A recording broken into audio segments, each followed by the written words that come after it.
Hi, my name is Ahmed Nasser. I was born and raised in Amman, Jordan. My undergraduate degree was in biomedical physics. Then I decided to do my master's degree in environmental science with concentration on occupational and environmental health here at Stephen F. Austin State University in Nacogdoches. My research is all about assessment of worker exposure to ammonia in animal facilities. I have been working under Dr. Cheryl Jerez here at the Arthur Timbo College of Forestry and Agriculture in Nacogdoches. My research took place in 3 animal facilities in one location, which is the SFA Agricultural Research Center in Nacogdoches. Those 3 animal facilities are equine, swine, and poultry facilities. The research took place in that Agricultural Research Center, and the data analysis, data collection was conducted in October and September of 2014. So the reason behind doing this kind of research is the concern behind workers' health. I want to know if any worker is getting exposed to ammonia concentrations that exceeds the threshold limits that are set by regulatory agencies such as OSHA, the Occupational Safety and Health Administration. Those animal facilities are confined animal facilities that may cause harm to our health because they accumulate high amounts of pollutants such as gases, particulate matter, and others. Ammonia is one of those harmful gases that may cause harm to our health if inhaled in higher concentrations. So in this research, there are 2 types of sampling: occupational exposure sampling and environmental exposure sampling. The occupational exposure sampling is interested to know how much each worker exactly is getting exposed to ammonia during his or her work shift.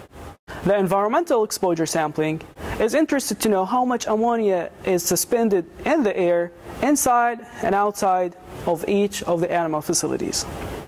For occupational exposure measurements, there are 6 workers that are participated in this study, 2 workers in each facility.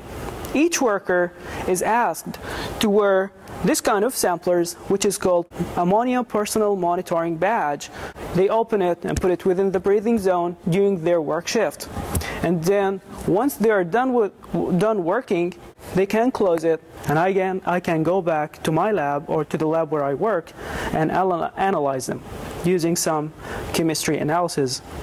Regarding environmental sampling, I use what is called gastric tubes. Gastric tubes are also called passive samplers for ammonia, and passive samplers are samplers that don't need a pump to absorb the air inside the tube. As I said, the badges need some chemical analysis, so after each sampling event ends, I go to the lab, I stay for 2-3 hours and analyze the samplers to know how much ammonia concentration was absorbed in each of those badges. After I conduct what's called a SAS analysis or statistical analysis, I have something called regression analysis. Regression analysis is all about comparing the human exposure and environmental exposure to know the relationship and to test the relationship between that facility and between the workers' exposure in each one of the facilities tested. If someone comes to me and say, okay, this is a good research, what are you going to do with it? So what?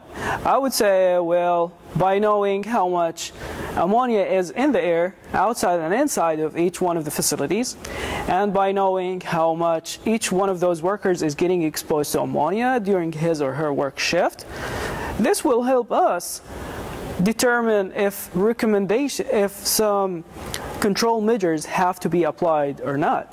It also will help engineers to know if they have to apply control measures or not, like engineering controls, like ventilation systems, applying new technologies in the facilities to lower the exposure.